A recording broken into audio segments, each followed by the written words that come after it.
الأنبياء والمرسلين وعلى آله وصحابته ومن اتبعهم بإحسان إلى يوم الدين. قال الله تعالى في كتابه الكريم: يا أيها الذين آمنوا اتقوا الله حق تقاته ولا تموتن إلا وأنتم مسلمون. وقال أيضا: واتقوا يوما ترجعون فيه إلى الله ثم توفى كل نفس ما كسبت وهم لا يظلمون. وقال رسول الله صلى الله عليه وسلم: كن في الدنيا كأنك غريب أو عابر سبيل.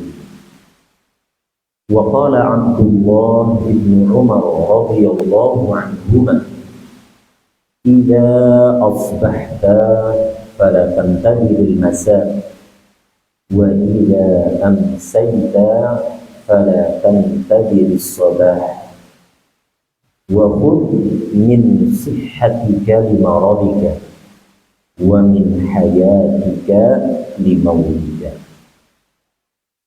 Allah Subhanahu wa Ta'ala berfirman yang artinya, wahai orang-orang yang beriman, bertakwalah kalian kepada Allah Subhanahu wa Ta'ala dengan takwa yang sesungguhnya. Janganlah kalian meninggal dunia, melainkan kalian meninggalkannya dalam keadaan beragama Islam. Surah Ali Imran ayat yang ke-102. Allah Subhanahu wa Ta'ala juga berfirman yang artinya, takutlah kalian wahai hamba pada suatu hari di mana kalian pasti akan dikembalikan kepada Allah Subhanahu wa Ta'ala.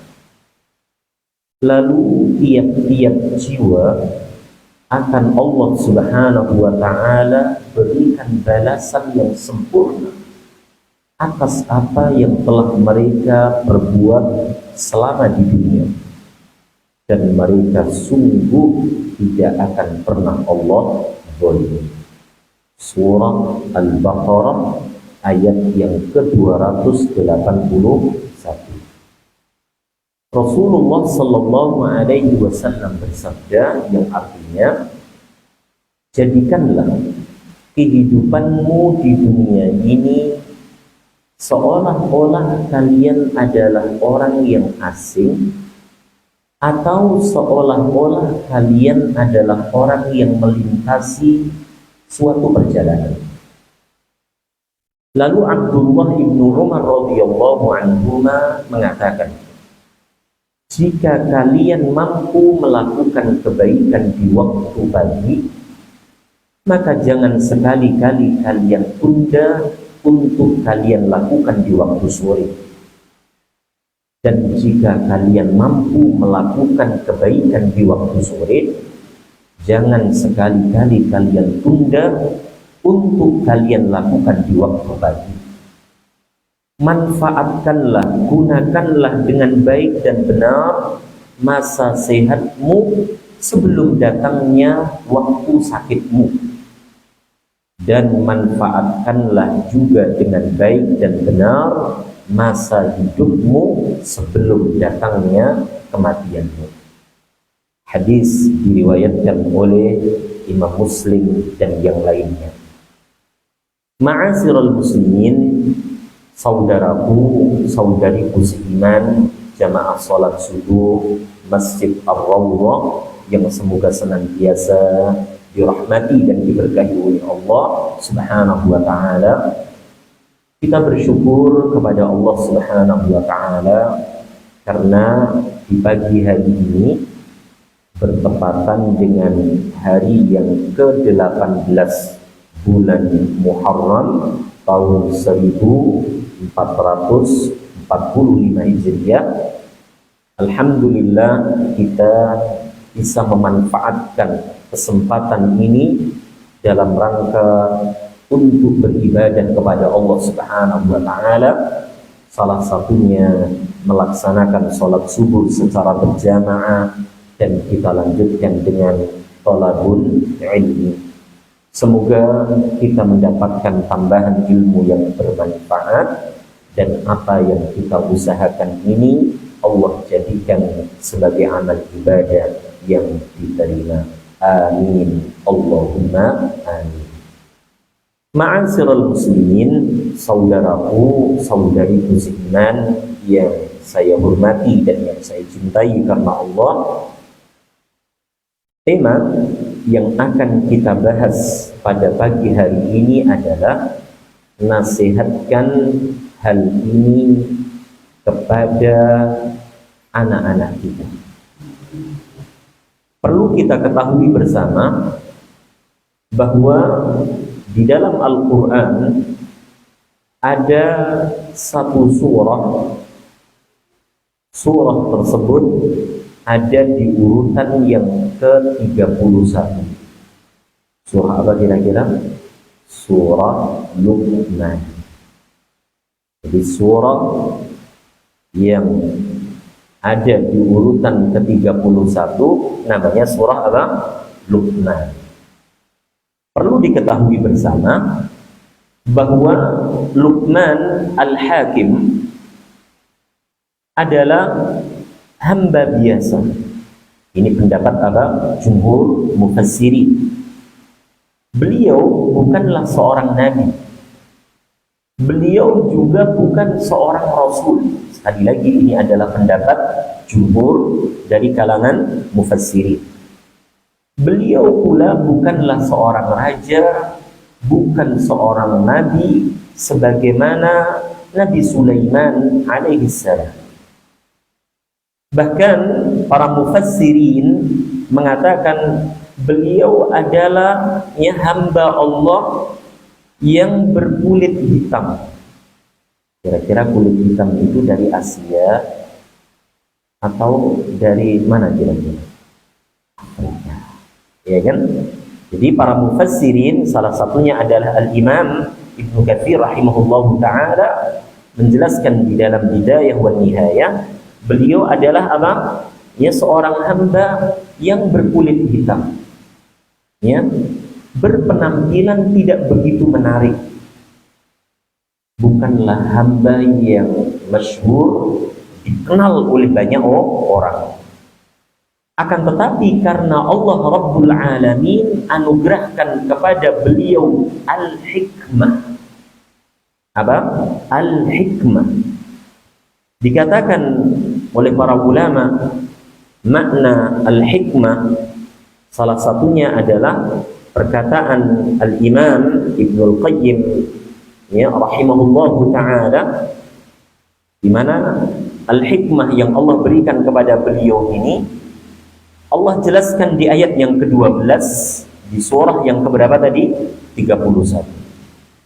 Allah menyatakan walaqad atayna Luqmanal hikmata. Dan sungguh Allah Subhanahu wa ta'ala telah memberikan kepada Luqman itu al-hikmah. Apa makna al-hikmah? Al-Imam Ibnul Qayyim rahimahullahu ta'ala mengatakan fi'lu ma yanbaghi fil waqti alladhi yanbaghi ala al-wajhi alladhi yanbaghi. Itu makna pengertian dari apa? Kata al-hikmah, atau dalam bahasa kita apa? Bijaksana. Apa kata beliau? Fi'lu ma yanbaghi fil waqti alladhi yanbaghi ala al-wajhi alladhi yanbaghi.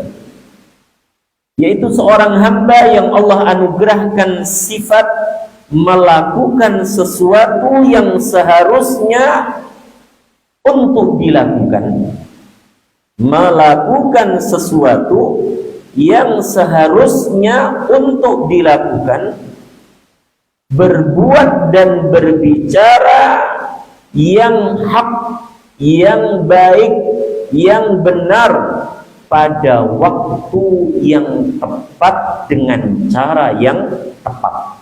Itu makna apa? Al-hikmah atau bijaksana. Nah, Luqman Al-Hakim seperti tadi yang telah disampaikan, bukan seorang nabi, bukan seorang rasul, bukan seorang raja, bukan seorang yang memiliki penampilan yang amat sangat menarik, bukanlah orang yang tersohor, tidak. Tapi mengapa nama beliau, bahkan wasiat-wasiat beliau ini Allah abadikan di dalam Al-Quran sebagaimana keabadian Al-Quran itu sendiri? Ternyata apa? Karena hikmah yang Allah anugerahkan kepada beliau. Karena kesuksesan, keberhasilan beliau di dalam mentarbiyah, di dalam mendidik anak-anaknya, di dalam menyelamatkan keluarganya. Maka ketika kita ma'asyiral muslimin menginginkan menjadi hamba yang sukses sebagaimana kesuksesan yang diraih oleh Luqman Al-Hakim, maka perhatikanlah nasihat-nasihat, pesan-pesan, wejangan-wejangan yang disampaikan oleh beliau kepada keluarganya. Perhatikan firman Allah Subhanahu wa taala di ayat yang ke-13-nya. Jadi kita fokus di surah yang ke-31, namanya surah apa tadi? Luqman. Di ayat yang ke-13 Allah Subhanahu wa taala berfirman, wa idh qala Luqmanu libnihi wa huwa ya'idhuhu ya bunayya la tusyrik billah inna syirka lahul azim. Ya. Wa idh qala Luqmanu libnihi, ingatlah ketika Luqman memberikan nasihat, menyampaikan nasihat kepada anaknya, dan beliau dalam kondisi memberikan pelajaran. Ingat di sini, beliau sosok seorang ayah sekaligus langsung terjun secara langsung memberikan nasihat kepada anak-anaknya. Maka ini pelajaran yang cukup berharga, bahwa orang tua, lebih-lebih seorang ayah, seorang bapak, tidak sekedar punya kewajiban untuk mencarikan apa? Kebutuhan berupa sandangnya, pangannya, dan papannya saja. Tapi lebih daripada itu, kita sebagai seorang bapak, kepala rumah tangga, kita juga harus memberikan mau'idhah. Apa artinya mau'idhah tadi? Pelajaran-pelajaran yang baik kepada anak-anak kita. Sampai kapan kita tidak lagi memberikan pelajaran kepada mereka, nasihat kepada mereka ketika kita sudah meninggal dunia? Selagi kita sebagai seorang ayah, sebagai seorang bapak, kepala rumah tangga masih diberikan kehidupan, maka selama itu pula amanah dari Allah Rabbul Alamin berupa memberikan nasihat itu tetap melekat pada diri kita. Jadi tidak boleh kita wakilkan kepada yang lain. Misalnya apa? Udahlah, sana aja deh. Bapak atau ibu nggak ngerti apa-apa. Nggak bisa. Ini adalah bentuk pelanggaran yang amat sangat besar yang dilakukan oleh orang tua terhadap anak-anaknya. Karena ia hanya menitik beratkan, hanya mencarikan sandang, pangan, dan papan untuk mereka. Padahal di surah yang ke-66, surah At-Tahrim, Ayat yang keenam, ayat yang sering kita dengar. Apa pesan Allah kepada orang-orang yang beriman? Lebih-lebih kita sebagai kepala rumah tangga, sebagai seorang ayah, sebagai seorang suami. Apa pesan Allah di ayat yang keenam, surah 66 itu? Ya ayyuhalladzina amanu anfusakum wa ahlikum nar. Al-ayat. Wahai orang-orang yang beriman, kita diseru oleh Allah Subhanahu wa taala, diingatkan oleh Allah Subhanahu wa taala, wahai orang-orang yang beriman, selamatkanlah diri kalian, kata Allah, dan selamatkanlah anggota keluarga kalian, kata Allah Subhanahu wa taala, dari siksa api neraka. Ketika sahabat yang mulia Ali bin Abi Thalib radhiyallahu anhu menjelaskan ayat ini, apa kata beliau? Ai allimuhum wa addibuhum. Ini penjelasan dari sahabat yang mulia Ali bin Abi Thalib radhiyallahu anhu, yaitu ajarkan kepada mereka ilmu dan ajarkan kepada mereka adab. Maka kewajiban kita sebagai kepala rumah tangga yang pertama dan yang utama adalah bagaimana caranya agar kita ini memiliki ilmu, agar kita ini bisa mengajarkan adab kepada siapa? Kepada anggota keluarga kita. Makanya tolong wahai saudaraku dan saudariku, jika kita punya anak perempuan atau punya anak laki-laki, ya, terus nasihatkan kepadanya, nah, kalau nanti sudah datang jodohnya, tolong ya, yang menjadi fokus perhatian kamu, tolong ya, keilmuan tentang apa? Ma'rifatullah wa ma'rifatu nabiyhi sallallahu alaihi wasallam wa ma'rifatu dinil Islam bil adillah.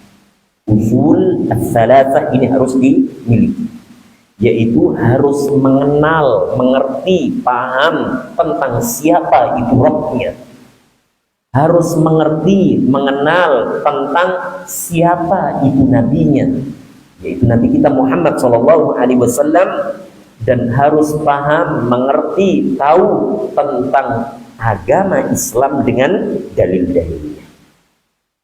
Mengapa tiga prinsip pokok ini harus dimengerti oleh setiap muslim dan muslimah? Karena dengannya ketika kelak dia menjadi kepala rumah tangga, dia akan menjaga itu hukum-hukum Allah Rabbul Alamin. Dia akan menjaga itu aturan-aturan yang telah diajarkan oleh Rasul sallallahu alaihi wasallam, dan kelak dia akan menjaga syariat dinul Islam di tengah-tengah keluarga. Ya. Karena apa tadi? Sahabat Ali bin Abi Thalib mengatakan tentang ayat yang ke-6, surah yang ke-66 tadi apa? Ai 'allimuhum wa addibuhum. Ajari mereka, ya, keluargamu itu perihal ilmu, dan ajari mereka keluargamu itu tentang apa? Adab, akhlak. Ya. Bagaimana kita bisa mengajarkan kepada mereka kalau kita tidak punya apa? Ilmu, tidak punya adab. Maka pepatah Arab mengatakan faqidu syai'in la yu'ti. Seseorang yang tidak punya apa-apa tidak akan bisa memberikan kepada yang lainnya. Apa maknanya? Kita harus memiliki sesuatu terlebih dulu agar kita bisa memberikan kepada yang lain. Siapa yang dimaksud yang lain di sini? Anggota keluarga kita. Karena kita sebagai orang tua tidak sekedar dituntut untuk apa tadi? Mencukupi sandang, pangan, dan papan mereka. Lebih daripada itu, yaitu menjadikan mereka selamat dari murkanya Allah, selamat dari siksa Allah Rabbul Alamin. Itu amanah yang Allah berikan kepada kita, dan amanah ini wajib untuk kita jalankan. Karena jika tidak, orang itu dipastikan menjadi orang-orang munafik. Rasulullah yang menyampaikan, ayatul munafiki salas. Dalam riwayat yang lain apa? Arba'un. Ciri khas yang melekat pada orang-orang munafik, orang yang punya dua wajah itu ada 3. Dalam riwayat yang lain ada 4. Perhatikan hadis yang cukup masyhur. Apa kata beliau sallallahu alaihi wasallam? Idza haddatsa kadzaba. Orang munafik itu kalau berbicara dia nggak bohong. Yang kedua, wa idza wa'ada akhlafa. Orang munafik itu kalau dia berjanji dia ingkari. Yang ketiga, wa idza tumina khana. Orang munafik itu kalau diberikan amanah dia khianat. Yang keempat, wa idza khasama fajara. Orang munafik itu kalau berdiskusi, ya kan, fajara. Dia berdiskusi dengan cara-cara yang curang, bukan dengan keilmiahan, tapi dengan emosi, dengan gebrak-gebrak meja, dengan apa, banting-banting meja. Itu ciri khas yang dipunya oleh orang munafik. Ketika berdiskusi, dia tidak menggunakan apa? Ilmu, tapi menggunakan hawa nafsu. Dari sinilah ma'asyiral muslimin, takutlah kita pada suatu hari ketika kita kelak dikembalikan kepada Allah. Lalu kita akan dimintai pertanggungjawaban atas apa yang telah Allah amanatkan kepada kita. Maka di awal mukadimah tadi saya sampaikan ayat 281 surah Al-Baqarah. Apa tadi bunyinya? Wattaqu yawman turja'una fihi ilallah. Takutlah kalian, wahai hamba, pada suatu hari di mana ketika kalian pasti akan dikembalikan kepada Allah, diwafatkan oleh Allah, diadili oleh Allah Rabbul Alamin, dihisab oleh Allah Subhanahu wa ta'ala. Dan pada saat itu ketika seorang hamba diadili oleh Allah, ya, dihisab oleh Allah Subhanahu wa ta'ala, kita tidak bisa meminta pertolongan kepada si fulan ataupun si Allah. Tolong dong, saya lagi sibuk, kamu aja deh yang maju. Ya. Kalau di dunia bisa mbak? Di dunia bisa mbak? Bisa. Kalau ada meeting ya kan, ada fulus. Tolong dong Pak pengacara gantiin saya ada urusan, saya lagi ngantuk. Bisa, beres itu. Di sana tidak. Allah sampaikan di surah yang ke-80, surah Abasa, ketika sangkakala telah terdengar, yaitu tiupan sangkakala yang kedua, dari mulai ayat yang ke-33 sampai ayat yang ke-37. Apa kata Allah di ayat yang ke-37? Likulli imri'in minhum yawma idzin sya'nun yughni. Pada hari kiamat nanti, ketika kita dikumpulkan oleh Allah, ketika kita diadili oleh Allah, ketika kita dihisab oleh Allah Subhanahu wa ta'ala, tiap-tiap hamba akan disibukkan dengan urusannya masing-masing. Sehingga wajar kalau di ayat 34-nya sampai ayat yang ke-36-nya, ya, yaitu apa? Likulli imri'in minhum yawma idzin sya'nun yughni. Sebelumnya apa? Yauma yafirrul mar'u min akhihi wa ummihi wa abihi wa sahibatihi wa banihi. Pada hari kiamat nanti tiap-tiap hamba akan lari, menjauh, tidak kenal akan saudaranya sendiri. Lari, menjauh, tidak kenal akan apa? Ibunya sendiri, ayahnya sendiri, bahkan apa? Sahibatihi wa bani. Seorang hamba akan lari menjauh, tidak lagi mengenal tentang apa? Pasangannya, istrinya, ataupun suaminya, bahkan anak-anaknya. Perhatikan itu, ayat yang keberapa tadi? 36. Sahibatihi wa bani. Bahkan anak-anaknya pun itu loh tidak mengenal dia. Ya kan? Dan dia pun tidak mengenal lagi anak-anaknya. Mengapa? Likulli imri'in minhum yawma idzin sya'nu yughni. Karena pada hari itu tiap-tiap hamba akan disibukkan dengan apa? Urusannya masing-masing. Apa yang dulu di dunia pernah ia perbuat. Jika dia melakukan kebaikan, Allah sampaikan di surah Al-Qari'ah, fahuwa fi 'ishatir radiyah. Mereka lah hamba yang pasti akan Allah berikan kehidupan yang menyenangkan, memuaskan, diberikan nikmat-nikmat fil jannah. Kebalikannya, wa amma man khaffat mawazinuhu fa ummuhu hawiyah. Jika kebaikannya itu sangat sedikit, justru dosa dan kemaksiatannya yang lebih mendominan. Apa peringatan yang Allah sampaikan di surah Al-Qari'ah itu? Fa ummuhu hawiyah. Tempat kembali dia ke dalam hawiyah. Wa ma adraka ma hiya. Tahukah kamu apa itu hawiyah? Narun hamiyah, yaitu siksa neraka yang apinya teramat sangat hamiyah. Hamiyah artinya apa? Mampu menghancur luluh lantakkan semua yang dimasukkan ke dalamnya.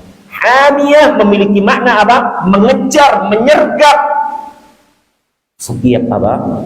Orang yang dimasukkan ke dalamnya.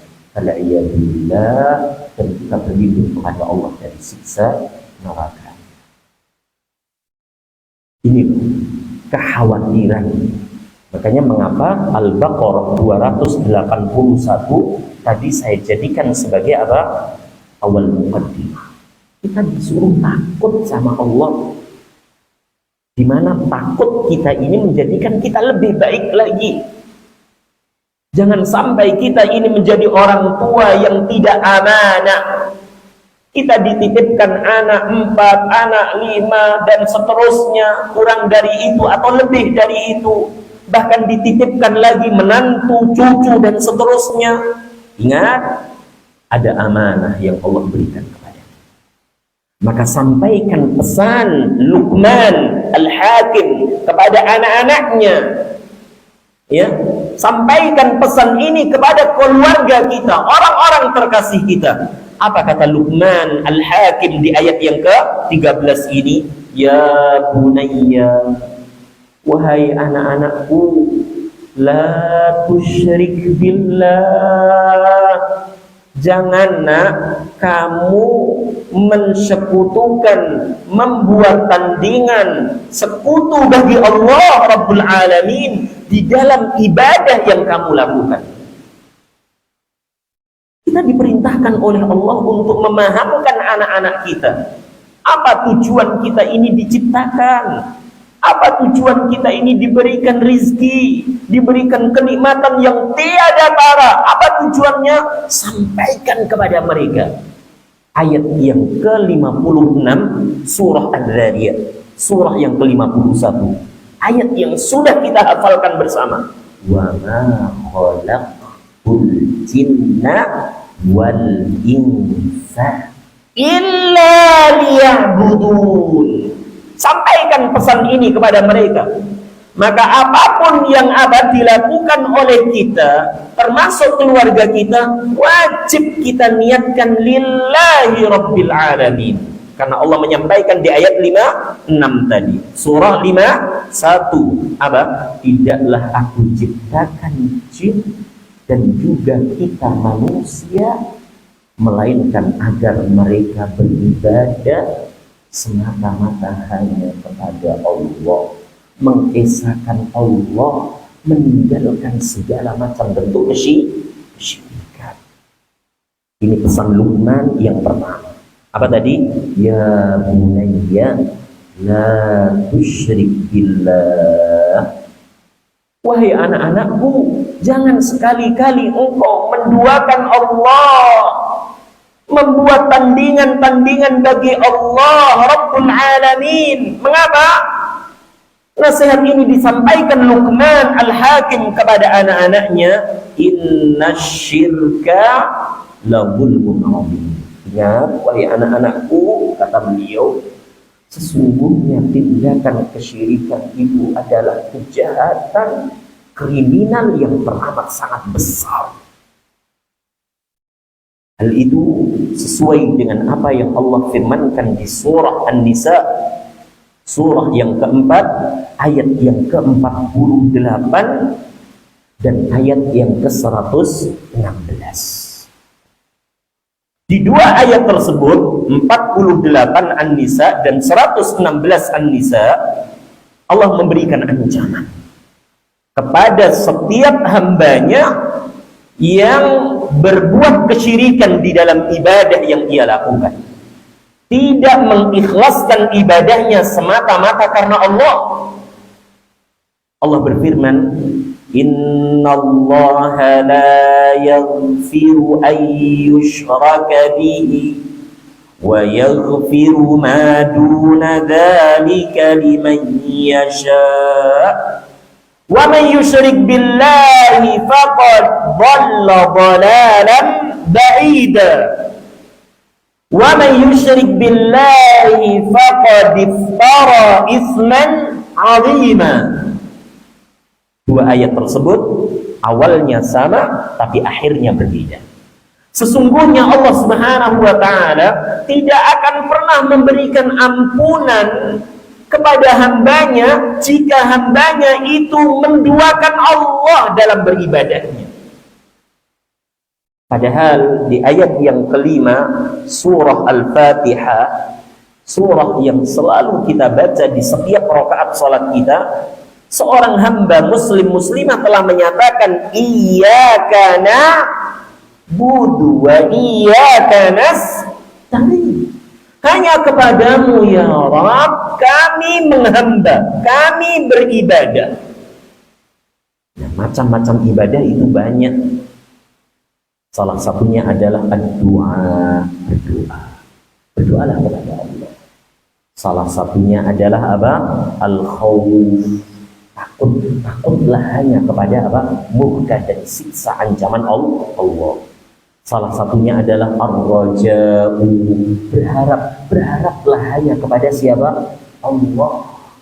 Az-zabhu, menyembelih, sembelihlah sesembelihanmu semata-mata karena Allah. An-nadru, bernadarlah semata-mata karena Allah, dan seterusnya. Jadi ibadah punya banyak macam bentuk jenis, sehingga para ulama membagi ada ibadah yang sifatnya ritual dan ada ibadah yang sifatnya apa? Sosial. Ada mahdhah dan ada ghairu mahdhah. Semua wajib untuk kita kembalikan, kita niatkan hanya lillahi rabbil alamin.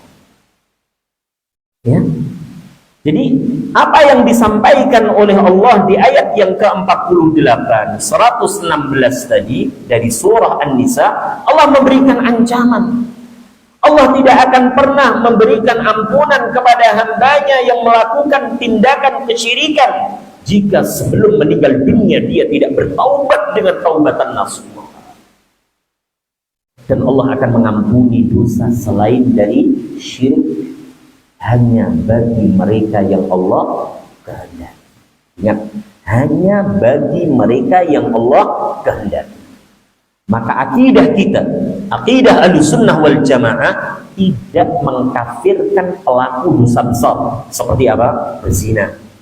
Akidah kita tidak mengkafirkan. Atau misalnya minum khamr, akidah kita tidak mengkafirkan.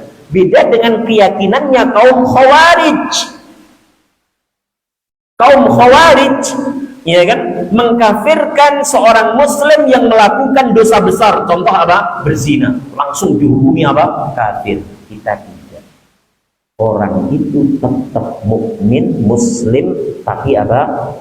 Naqisul iman. Imannya berkurang. Asim, orang yang berbuat dosa.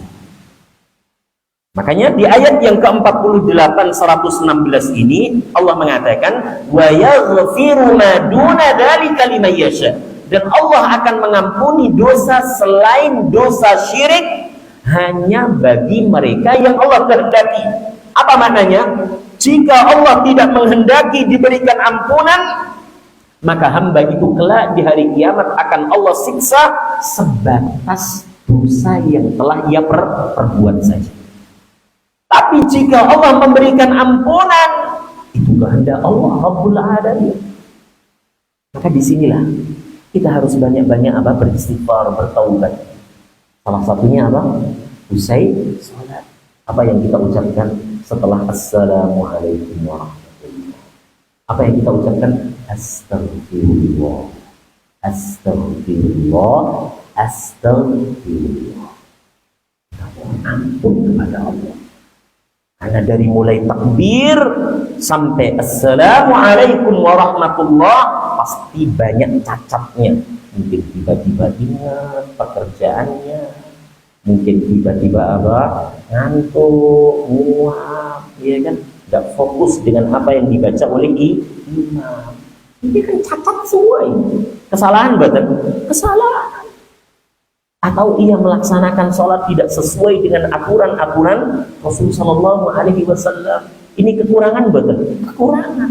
Makanya agar kekurangan itu tertutup, setelah kita salam, apa yang kita ucapkan? Astagfirullah sebanyak 3 kali. Masya Allah. Ya, agar kita diampuni. Kemudian Allah melanjutkan ayat yang ke-48 116 tadi, barang siapa yang melakukan tindakan kesyirikan, maka sungguh orang itu melakukan dosa yang teramat sangat besar. Siapa orangnya yang melakukan dosa kesyirikan, sungguh dia telah tersesat dengan kesesatan yang amat sangat jauh. Allah yang menyampaikan ini kalimat.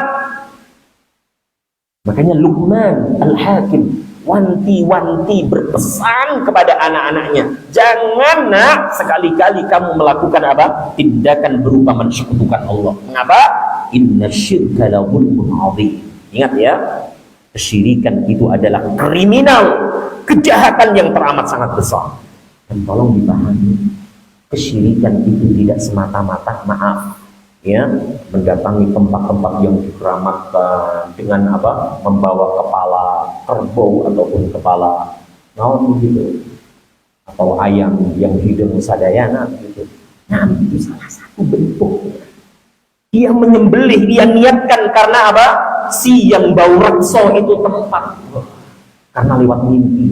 Wah, ini proyeknya ini bakalan diganggu kalau nggak nyembelih kerbau mungkin, kambing dulu mungkin, ayam dulu mungkin. Kemudian dia lakukan itu. Nah, kesyirikan bukan semata-mata itu, tapi salah satu bentuk kesyirikan yang dilakukan oleh seorang hamba adalah seorang hamba melakukan ketaatan yang seharusnya dia niatkan lillahi rabbil alamin, sebagaimana di surah yang ke-6 Al-An'am ayat 162, inna salati wa nusuki wa mahyaya wa mamati lillahi rabbil alamin. Tapi ternyata kita niatkan melakukan itu agar dapat pujian, sanjungan. Wallahi, ini juga bentuk kesyirikan. Jadi syirik para ulama membagi menjadi 2. Ada syirkul akbar, tindakan kesyirikan yang menjadikan pelakunya itu keluar dari Islam, dan ada syirkul asghar.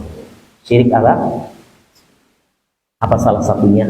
Ar-riya'u as-sum'atu, beramal kebaikan pengen dilihat oleh si fulan dan si alan, melakukan kebaikan pengen didengar. Apa tadi? Ar-riya' dan as-sum'ah. Apa artinya ar-riya?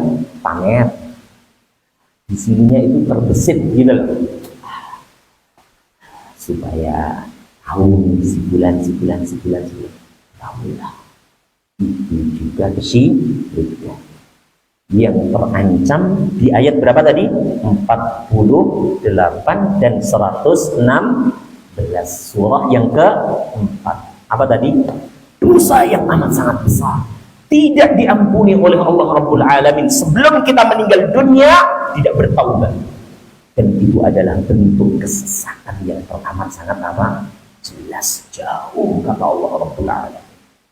Maka agar kita ketika dipanggil oleh Allah terbebas dari dosa syirik, tolong hafalkan doa yang pernah Rasulullah SAW ajarkan ini. Tolong, wahai saudaraku dan saudariku, karena terkadang iblis dan bala tentaranya ini betul nggak sih saudaraku saudariku, terus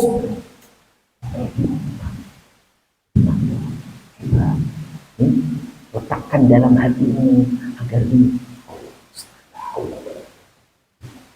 makanya kasih sayang Rasulullah SAW kepada kita, beliau mengajarkan kepada doa sama-sama itu. Allahumma inni a'udzubika an usyrika bika syai'an a'lamuhu wa astaghfiruka lima la a'lamu lima la a'lamu Allahumma inni a'udzubika an usyrika bika syai'an a'lamuhu wa astaghfiruka lima la a'lamu. Sekali lagi, biasanya kalau 3 kali itu sudah pada hafal insyaallah. Allahumma inni a'udzubika an usyrika bika syai'an a'lamuhu wa astaghfiruka lima la a'lamu. Masya Allah. Kata Rasulullah SAW, ya Allah, sesungguhnya aku berlindung kepadamu dari tindakan dosa berupa mensekutukanmu ya Allah. Jadi Rasulullah SAW mengajarkan kepada kita doa agar kita memohon, meminta kepada Allah perlindungan, diselamatkan, dijauhkan dari apa? Dosa berupa apa? Mensekutukan Allah dengan sesuatu apapun. Wa astaghfiruka lima la a'lam. Dan sungguh ya Allah ya Rabb, kami mohon ampun kepadamu. Astaghfiruka, kami mohon ampun kepadamu ya Allah dari tindakan dosa syirik jika diri ini tidak menyadarinya. Ini penting karena apa? Jelas Luqman Al-Hakim wanti-wanti berpesan kepada anak-anaknya. Ingat, inna syirka la zulmun adzim. Kesyirikan wahai anak-anakku adalah kriminal, kejahatan yang teramat sangat apa? Besar. Orang membunuh kemudian dimutilasi, jahat, tidak dirampas hartanya, maaf, ya kan?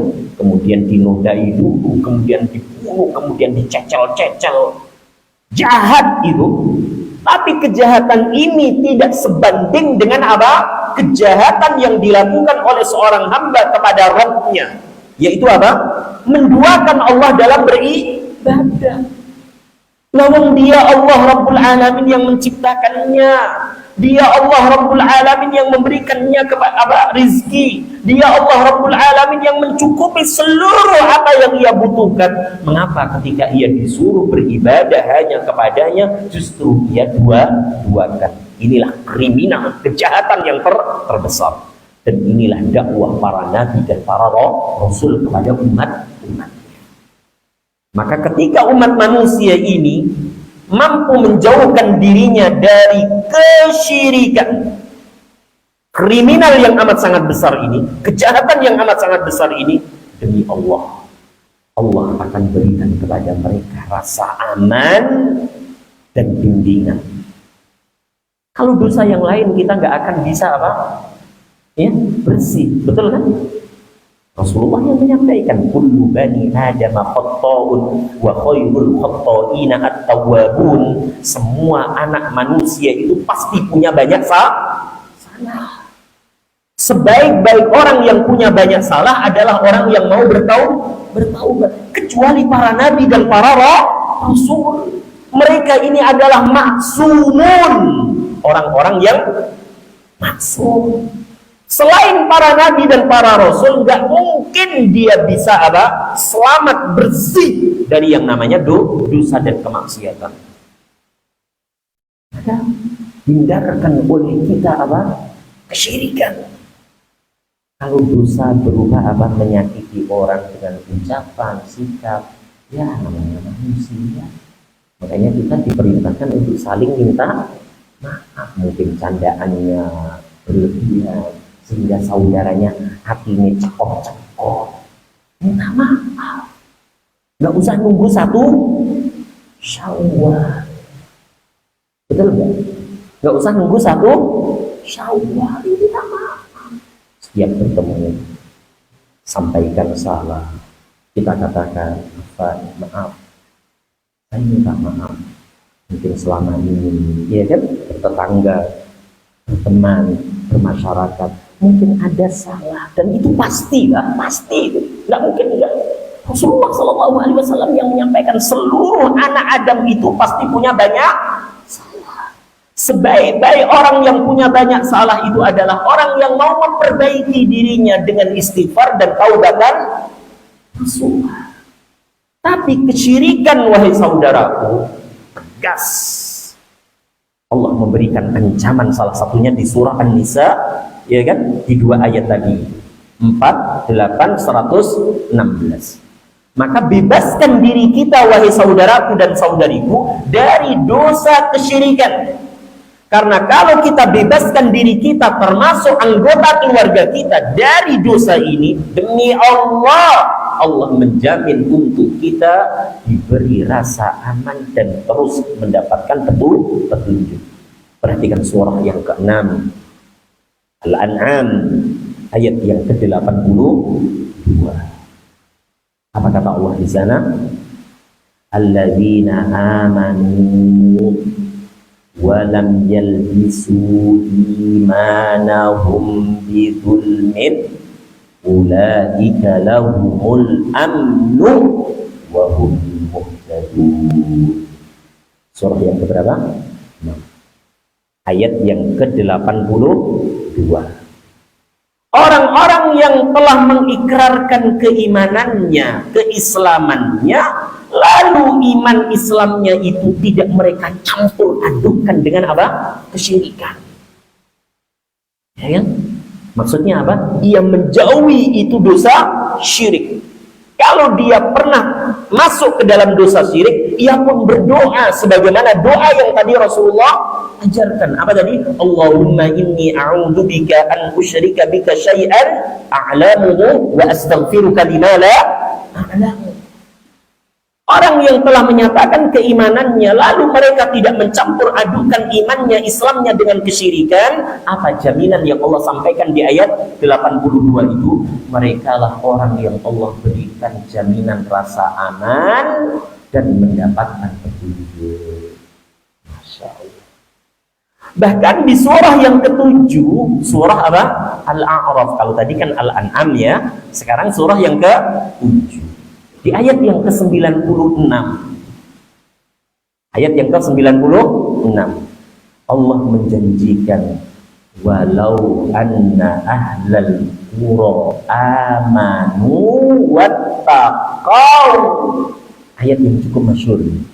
Ayat berapa tadi? 96 surah 7. Walau anna ahlal qura amanu wattaqau la fatahna 'alaihim barakatin minas sama'i wal ardi. Al-ayat.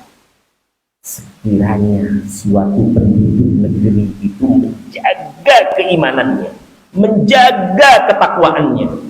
Kata Abdullah ibnu Abbas di dalam menafsirkan ayat 96 ini, yaitu apa? Membebaskan dirinya dari kesyirikan.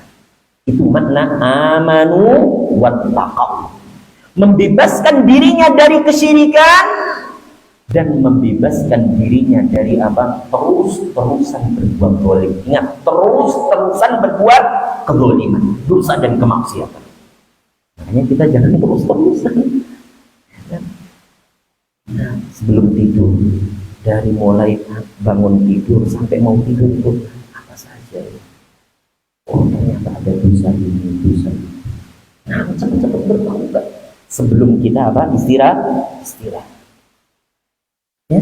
Jadi Abdullah ibnu Abbas radhiyallahu anhu menafsirkan amanu wattaqau, maknanya adalah apa? Mereka yang apa? Menjauhkan dirinya dari kesyirikan dan tidak terus-menerus melakukan kezaliman kepada dirinya. Ya, menyakiti dirinya sendiri dengan apa? Terus berbuat dosa, terus berbuat dosa. Apa jaminannya? Allah bukakan untuk mereka pintu keberkahan dari atas langit dan juga dari bawah bumi. Maka inilah misi dakwah para nabi dan para rasul yang harus dilanjutkan oleh para dai dan dai.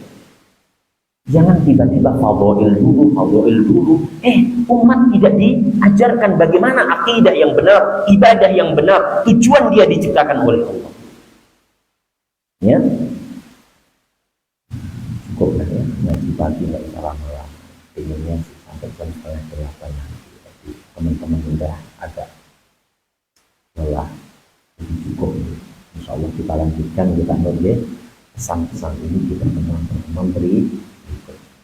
Ngapain banyak-banyak daripada apa? Tumpah. Lebih penting apa? Sedikit, krosok, ketampung, bisa diamalkan. Jadi kita baru menyampaikan apa? Pesan Luqman Al-Hakim di ayat berapa tadi? 13. Di sana masih ada pesan-pesan yang lain sampai ayat yang ke-9. Semoga Allah berikan kepada kita irsyad dan taufiknya untuk bisa memahami ini nasihat dan untuk bisa mengamalkan ini nasihat. Ingat, kita semua pasti akan diadili oleh Allah. Maka jangan kita menjadi orang tua yang durhaka. Jangan menjadi orang tua yang apa? Durhaka. Loh, emangnya ada Pak Ustaz orang tua durhaka? Ya ada. Orang tua yang masa bodoh dengan apa? Keluar dan nggak ngurusi. Yang penting sandang tangan papane cukup wis. Mau ibadah, nggak mau ibadah, nggak ngurus. Ini model orang tua yang durhaka, egois. Padahal dia dititipkan amanah yang begitu besar. Makanya tolong saudaraku-saudariku, ada waktu buka Al-Quran, baca seayat, 2 ayat, 3 ayat, baca artinya. Kalau nggak ngerti tanyakan. Kalau syukur-syukur punya tafsir yang ringkes-ringkes, oh mananya ini, insya Allah hati ini rasanya tenang, bahagia, hidup diikuti dengan keberkahan. Baca Al-Quran, baca hadis Rasulullah SAW, lalu pahami, amalkan dakwah, insya Allah hidup yang sebentar ini akan dinilai keberkahan. Itu saja. Jika ada salah dan kurang, saya minta maaf. Dan jika ada kebenaran semata-mata datangnya dari Allah Rabbul. Sebelum saya tutup, ada pertanyaan Bapak? Bapak nonton ya? Berarti kalau tidak ada berarti paham toh kewajiban. Kalau sudah paham, yo mengamal. Semoga Allah paringi kemudahan. Wassalamualaikum warahmatullahi wabarakatuh. Walhamdulillahirabbil alamin. Subhanakallahumma wa bihamdika asyhadu an la ilaha illa anta astaghfiruka wa atubu ilaik. Assalamualaikum warahmatullahi wabarakatuh. Kita lanjutkan dengan salat syuruk ya. Dan masuk ya, keutamaannya begitu besar.